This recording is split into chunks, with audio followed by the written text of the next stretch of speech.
وإذا مرضت فهو يشفين.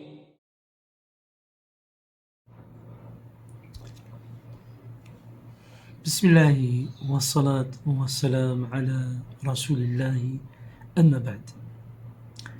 Nous allons traiter un sujet ensemble sur la sorcellerie et la maladie. La sorcellerie et la maladie. Est-ce qu'on peut être touché par la sorcellerie sans être touché sur le plan physique? Est-ce qu'on peut être touché par la sorcellerie et en même temps être touché sur des troubles psychologiques? Donc, toutes ces questions-là, bien sûr, quelles sont les solutions? Est-ce que la langue suffira pour traiter nos maladies en même temps que la sorcellerie? Déjà, la sorcellerie est une vérité. Notre prophète, sallallahu alayhi wa sallam, a été touché par la sorcellerie. Et notre Seigneur, bien sûr, l'a protégé, a fait envoyer le meilleur des anges pour le prévenir et pour le protéger. Et pour lui enseigner aussi que la sorcellerie est une vérité, mais qu'elle se soigne. La sorcellerie est une maladie spirituelle, fait partie de l'invisible et qui se règle avec l'invisible. Qui se règle avec l'invisible, c'est-à-dire de pouvoir, la solution de trouver pour pouvoir traiter la sorcellerie que par le spirituel, c'est-à-dire par le Coran, par la ruqya. La ruqya, trois choses. Donc la ruqya avec le Coran. Deuxième chose, les invocations du prophète sallallahu alayhi wa sallam. Et troisième chose, certaines plantes. Mais des plantes qui ont été recommandées par le prophète sallallahu alayhi wa sallam. Des plantes ou des aliments qui ont été recommandés par le prophète sallallahu alayhi wa sallam. Ces trois éléments, ce sont les trois piliers pour pouvoir lutter et traiter la sorcellerie.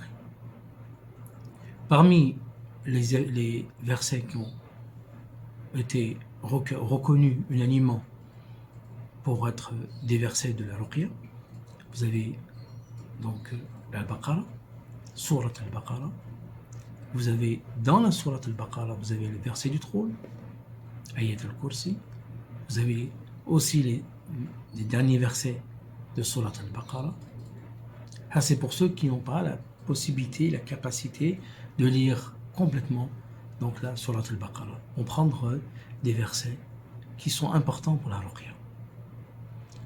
Et vous avez donc une sourate qui est extraordinaire, qui elle-même se nomme la sourate de la ruqya. C'est la guérisseuse, sourate Al-Fatiha, qui vous permettra justement de pouvoir lutter contre la sorcellerie. Troisième chose dans la ruqya, c'est d'utiliser les trois derniers sourates que tout le monde peut apprendre. Qul huwallahu ahad, Qul a'udhu bi rabbil falaq, Qul a'udhu bi rabbin nas. Ces trois derniers sourates vont vous aider justement à pouvoir lutter et à traiter la sorcellerie. Mais il faudra trois conditions. Donc, le Coran, les hadiths du prophète sallallahu alayhi wa sallam, les du'a, et certaines plantes. Dans la ruqya du Coran, il y a des conditions, trois conditions. Il faut que ce soit une lecture qui soit claire, même si c'est en phonétique, même si, une lecture qui soit claire. Deuxième chose, que la personne ait la croyance et la conviction de ce qu'elle dit. Et pour avoir la conviction et la croyance, il y a besoin de compréhension, de comprendre ce que l'on dit. Et ça, aujourd'hui, c'est pas difficile.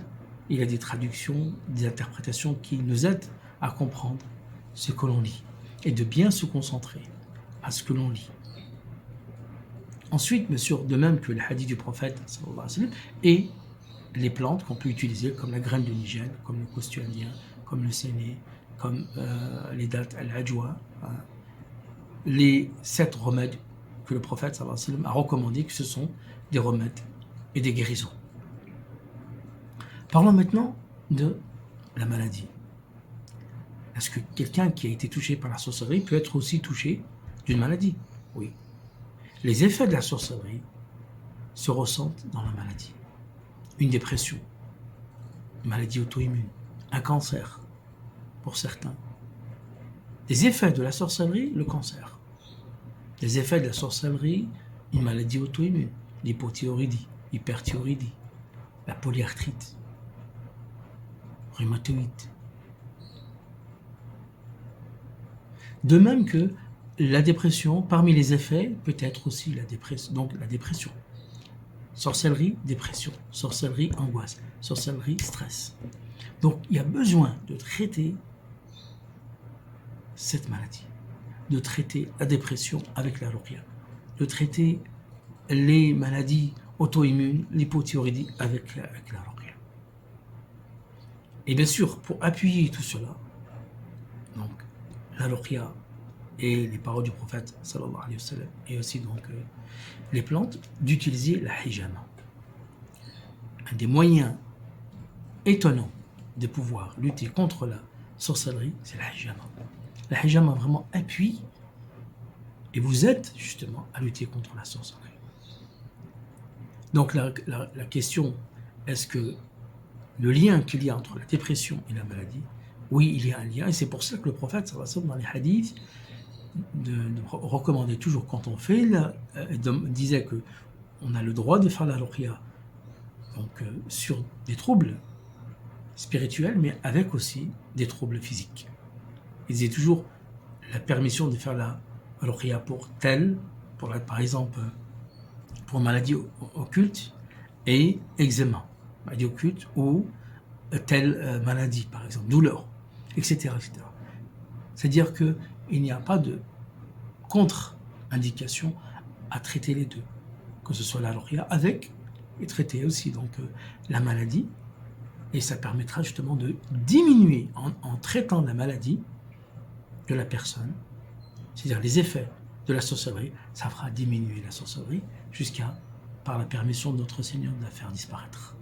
De faire disparaître par sa permission, sa grâce et sa clémence, de faire disparaître la dépression.